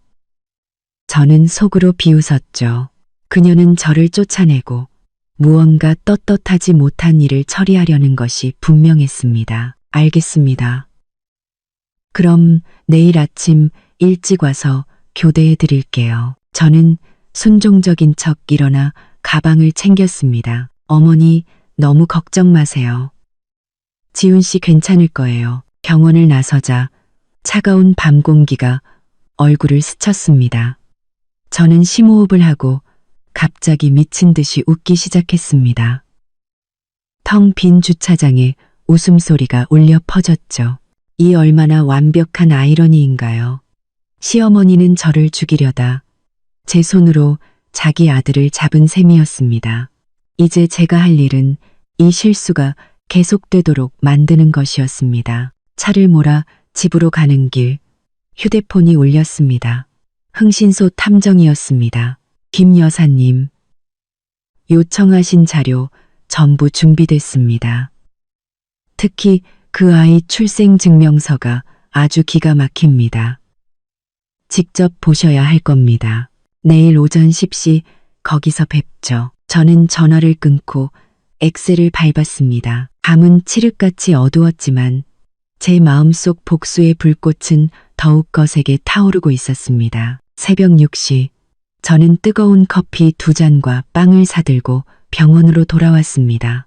중환자실 앞 긴 의자에서 시어머니 오정숙은 몸을 웅크린 채 잠들어 있었습니다. 희끗희끗한 머리카락이 이마에 흐트러져 붙어 있었고 잠든 와중에도 입가에 깊은 주름은 선명했죠. 저는 조용히 커피를 내려놓고 창문 너머 중환자실 안을 들여다보았습니다. 박지훈은 가장 안쪽 침대에 누워 온몸에 튜브를 꽂고 있었습니다. 각종 기계들이 그를 둘러싸고 규칙적인 신호음을 내고 있었죠. 간호사 한 명이 수액 속도를 조절하다가 모니터를 보며 미간을 찌푸리고는 고개를 저었습니다. 그 작은 몸짓에 제 마음이 쿵 하고 내려앉았습니다. 상황이 생각보다 더 심각할지도 모릅니다. 왔구나. 쉰 목소리가 등 뒤에서 들렸습니다. 시어머니가 깨어나 흐릿한 눈으로 저를 쳐다보고 있었습니다. 그 눈빛에는 제가 읽을 수 없는 복잡한 감정이 담겨 있었죠. 어머니, 커피라도 좀 드세요. 지훈 씨는 좀 어때요? 밤새 상태가 더 안 좋아졌어. 시어머니는 커피를 받아들었지만 마시지는 않았습니다. 의사 말이 폐가 굳기 시작했대. 그녀의 목소리는 떨렸지만 눈빛은 여전히 칼날처럼 날카롭게 제 얼굴을 훑었습니다. 저는 타이밍 좋게 눈시울을 붉히며 뜨거운 커피잔을 꽉 쥐었습니다. 어떻게 이런 일이. 그냥 만두 한 그릇 먹었을 뿐인데. 만두. 시어머니는 그 말을 되뇌더니 갑자기 커피를 내려놓고 제 손목을 잡았습니다. 수진아, 그 만두 어디서 꺼낸 거니? 저는 당황한 척눈을 깜박였습니다. 냉동실에요. 가장 안쪽에 있던 거요. 어머니가 저번에 빚어주신 거잖아요. 그녀의 소나기에 힘이 들어갔습니다. 손톱이 제 살을 파고들었죠. 확실해. 내가 빚은 그게 확실하냐고. 네, 물론이죠. 저는 부드럽게 그녀의 손을 뿌리치며 말했습니다. 어머니, 왜 그러세요? 시어머니는 거칠게 숨을 몰아쉬며 주위를 둘러보더니 갑자기 목소리를 낮췄습니다. 수진아, 솔직하게 말해. 너 그 만두에 손 뗀 적 없니? 심장이 빠르게 뛰었지만 저는 표정을 바꾸지 않았습니다. 이건 떠보는 걸까? 아니면 정말 무언가 눈치챈 걸까? 손대다니요? 무슨 말씀이세요? 그냥 꺼내서 끓인 것뿐이에요. 저는 일부러 상처받은 표정을 지었습니다. 어머니, 설마 절 의심하시는 거예요? 박지훈 씨 보호자분, 의사의 목소리가 우리의 대화를 끊었습니다. 어젯밤 그 주치의가 차트를 들고 간호사 스테이션 옆에 서 있었습니다. 이쪽으로 잠시 와주시겠습니까? 시어머니가 먼저 일어섰고 저도 그 뒤를 따랐습니다. 의사는 우리를 작은 회의실로 안내하고 문을 닫았습니다. 상황이 좋지 않습니다. 환자 혈액 속 그라목손 농도가 매우 높습니다. 이미 여러 장기가 손상됐고 특히 폐는 CT상으로 섬유화가 시작됐습니다. 치료는 가능한가요? 시어머니의 목소리는 신락 같았습니다. 의사는 잠시 침묵하다가 말했습니다. 최선을 다하겠지만 솔직히 예후가 좋지 않습니다. 그라목손 중독은 사망률이 90%가 넘고 살아남는다 해도 평생 투석을 받거나 산소 호흡기에 의지해야 할 수 있습니다. 시어머니의 몸이 휘청거렸고 저는 그녀를 부축해 앉혔습니다. 얼마나 시간이 얼마나 남았을까요? 이번 주를 넘기면 희망이 조금 더 생길 겁니다. 의사는 한숨을 쉬며 제 쪽으로 몸을 돌렸습니다. 경찰에서 두 분을 만나고 싶어 합니다. 중독 경로에 대해 조사가 필요하다고 합니다. 저와 시어머니는 서로를 쳐다봤습니다. 그녀의 눈빛이 갑자기 흔들리기 시작했습니다. 회의실을 나설 때 그녀는 일부러 걸음을 늦춰 뒤처졌습니다. 수진아, 너 먼저 가서 경찰 만나. 나는 화장실 좀 다녀올게. 저는 고개를 끄덕이고 복도 반대편으로 황급히 사라지는 그녀의 뒷모습을 보며 입가에 냉소를 지었습니다. 그녀는 화장실에 가는 것이 아니었습니다. 도망치려는 것이었죠. 하지만 저는 그럴 기회를 줄 생각이 없었습니다. 저는 재빨리 엘리베이터로 향했고 마침 시어머니가 아래층 버튼을 누르는 것을 보았습니다. 엘리베이터 문이 닫히기 직전 저는 손으로 문을 막았습니다. 어머니, 경찰분들이 1층에서 기다리신대요. 저는 미소 지으며 그녀를 억지로 엘리베이터 안으로 끌었습니다. 그녀의 얼굴은 순식간에 잿빛으로 변했고 입술은 말을 잇지 못하고 떨렸습니다. 그녀의 얼굴은 순식간에 잿빛으로 변했고 그녀를 억지로 전환하면 그녀를 억지로 변했고 타라민 1층 로비에는 제복을 입은 경찰 2명이 안내 데스크에서 무언가 묻고 있었습니다. 우리를 보자 나이가 더 많아 보이는 경찰이 다가왔습니다. 박지훈 씨 보호자분 되십니까? 서부경찰서에서 나왔습니다. 중독 사건 관련해서 몇 가지 여쭤볼 게 있습니다. 제가 입을 열려는 순간 시어머니가 갑자기 돌변하여 저를 손가락으로 가리키며 소리쳤습니다. 저 여자예요. 저 여자가 독을 탔어요.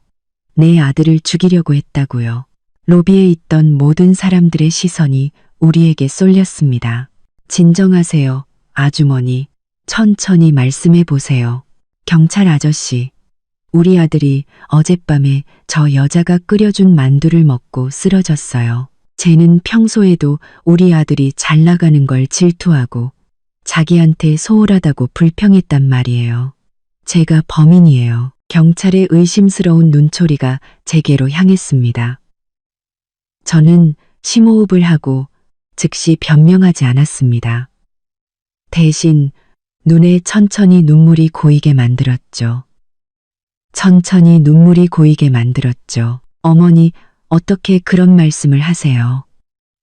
그 만두 어머니가 직접 빚어주신 거잖아요. 우리 집 냉장고에 계속 있었는데 헛소리 마. 내가 언제. 시어머니는 말을 잇다 말고 제가 가방에서 휴대폰을 꺼내 사진첩을 여는 것을 보았습니다. 경찰관님, 이것 좀 보세요.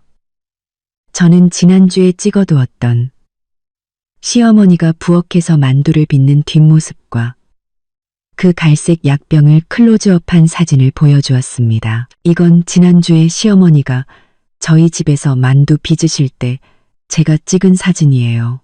그리고 이 약병, 나중에 보니 그라목손이더라고요. 그때는 저도 그냥 농약인 줄로만 알았는데 시어머니의 얼굴에서 핏기가 가셨습니다. 그녀는 입을 벌린 채 아무 말도 하지 못했죠. 오정숙 여사님, 이게 맞습니까? 네.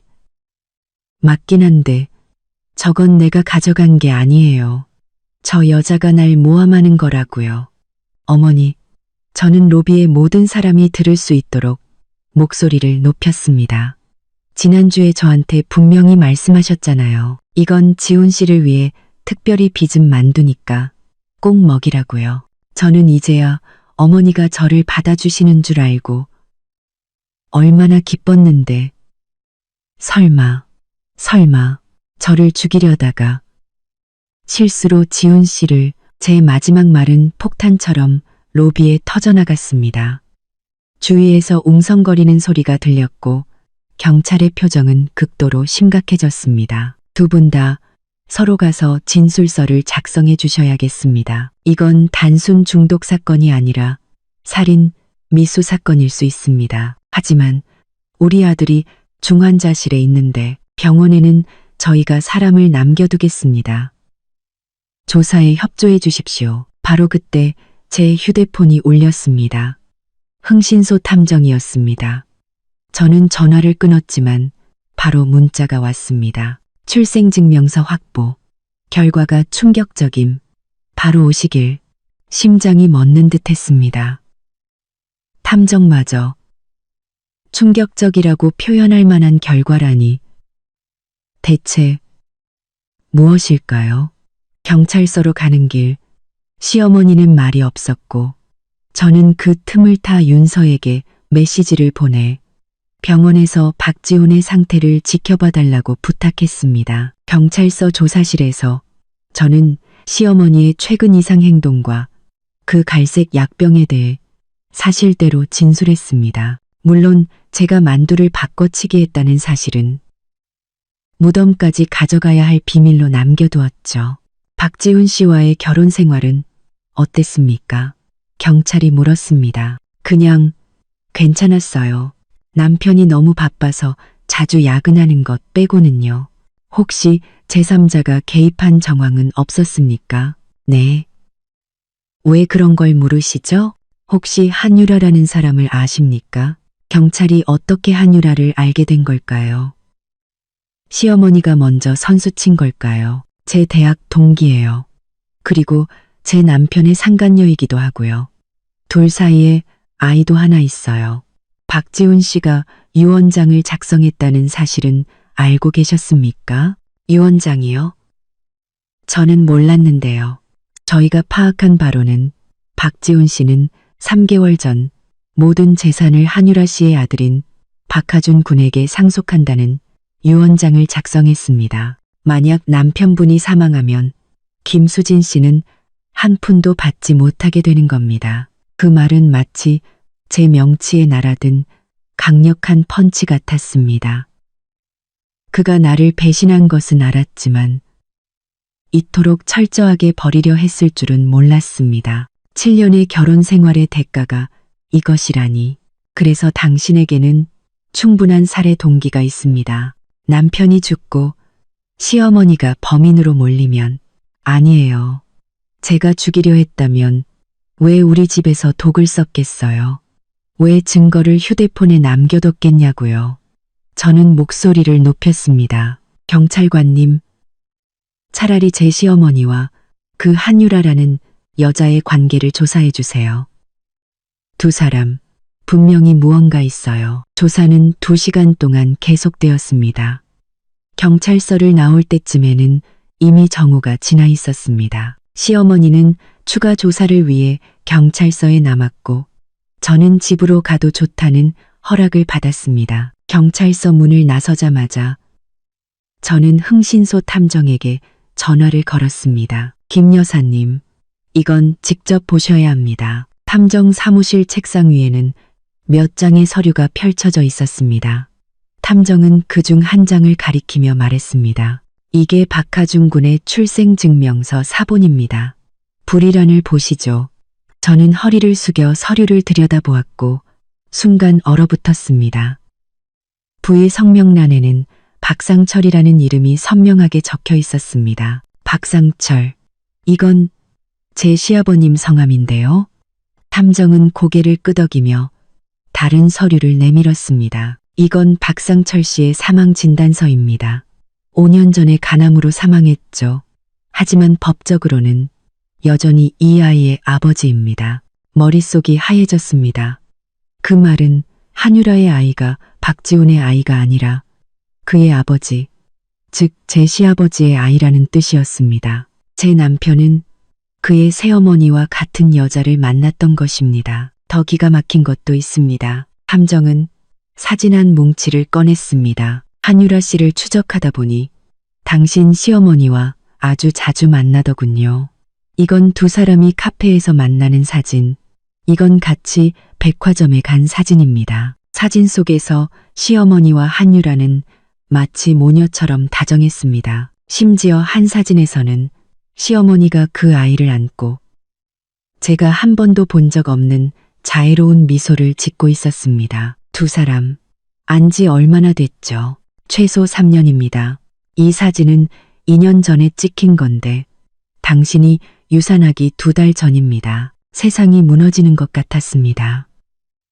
제가 뱃속의 아이를 위해 애쓰고 있을 때 시어머니는 이미 박 씨 집안에 스페어를 준비하고 있었던 것입니다. 그리고 마지막으로 당신 시어머니는 매달 한유라 씨에게 1,000만 원씩 2년 넘게 송금했습니다.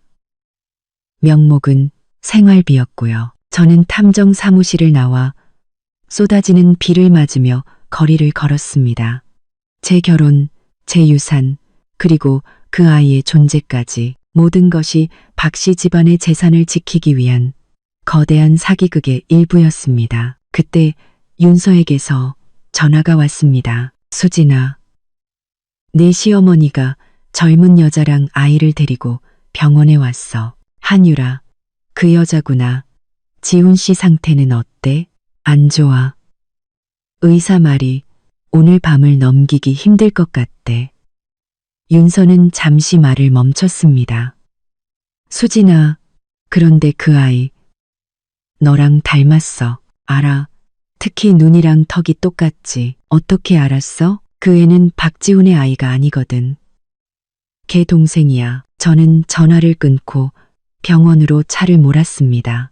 이제 제 사랑하는 가족들을 만나러 갈 시간이었습니다. 중환자실 복도에서 저는 시어머니와 한유라를 마주했습니다. 수진아, 오랜만이네. 한유라가 먼저 입을 열었습니다. 그러게. 내가 유산한 날 이후로 처음인가? 아니면 내 남편이 내 침대로 기어 들어간 날 이후로 처음인가? 저는 제가 가진 모든 증거를 바닥에 뿌렸습니다. 시어머니와 한유라의 밀회사진, 아이의 출생증명서, 그리고 은행거래 내역까지. 참 귀여운 아이네. 이름이 뭐라고? 박하준? 그런데 이 아이는 널 엄마라고 불러야 할까? 아니면 형수님이라고 불러야 할까? 한유라와 시어머니의 얼굴은 새하얗게 질렸습니다. 박상철. 내 사랑하는 시아버님.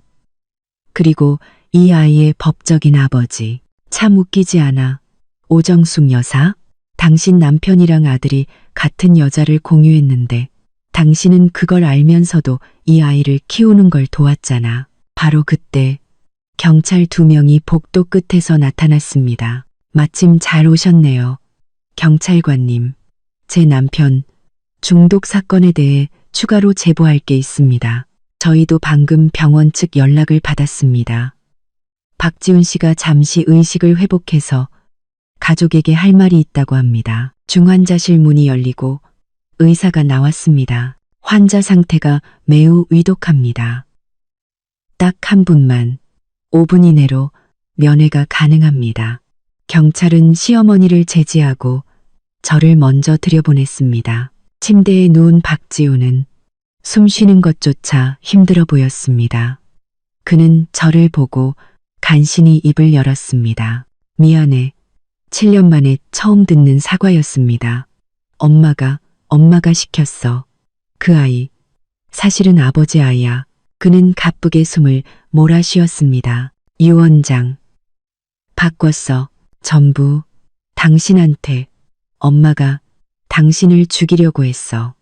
그 말을 끝으로 모니터에서 날카로운 경고음이 울리며 심전도 그래프가 일직선으로 변했습니다. 저는 중환자실을 나와 복도에서 기다리고 있던 시어머니와 한유라를 보았습니다. 지훈 씨가 그랬어요. 아이는 자기 아이가 아니라고. 그리고 당신, 오정숙 여사가 나를 죽이려고 했다고요. 유 원장도 전부 내 앞으로 바꿨다고 했습니다. 경찰은 그 말을 듣고 시어머니와 한유라를 연행했습니다. 며칠 후 흥신소에서 마지막 보고서가 도착했습니다. 저와 그 아이, 박하준의 DNA 검사 결과였습니다. 유전자 유사도 99, 점구 8%. 복제인간, 관계 성립. 그 아이는 제가 유산했던 아이의 복제인간이었습니다. 시어머니는 제가 유산하자 몰래 태아 조직을 빼돌려 불법 복제기관에 의뢰했던 것입니다. 박지훈에게 유전병이 있을 수 있다는 사실을 알게 된 그녀는 건강한 제 유전자를 가진 완벽한 후계자를 원했던 것이죠. 한유라는 그저 거액을 받고 대리모와 상간녀 역할을 동시에 수행한 배우에 불과했습니다. 모든 것이 끝났습니다. 법정에서 시어머니 오정숙은 살인미수와 불법 인체 실험 등의 혐의로 징역 20년을 선고받았습니다. 한유라는 범행에 가담한 죄로 집행유예를 선고받고 어디론가 사라졌죠. 박지훈의 장례식은 조용히 치러졌습니다. 그리고 저는 조씨 기업을 수진그룹으로 바꾸고 그의 모든 재산을 상속받았습니다. 장례식이 끝나고 저는 바다를 찾았습니다. 멀리서 한 엄마가 어린 아들과 조개를 줍고 있었습니다. 그 모습을 보며 저는 하준이를 떠올렸습니다. 모든 소송이 끝나고 저는 그 아이의 유일한 보호자가 되었습니다. 휴대폰이 울렸습니다. 제가 하준이를 맡긴 보육원 원장님이 보낸 사진이었습니다. 사진 속에서 하준이는 활짝 웃으며 자신이 그린 그림을 들고 있었습니다. 서툰 솜씨로 그린 세 사람.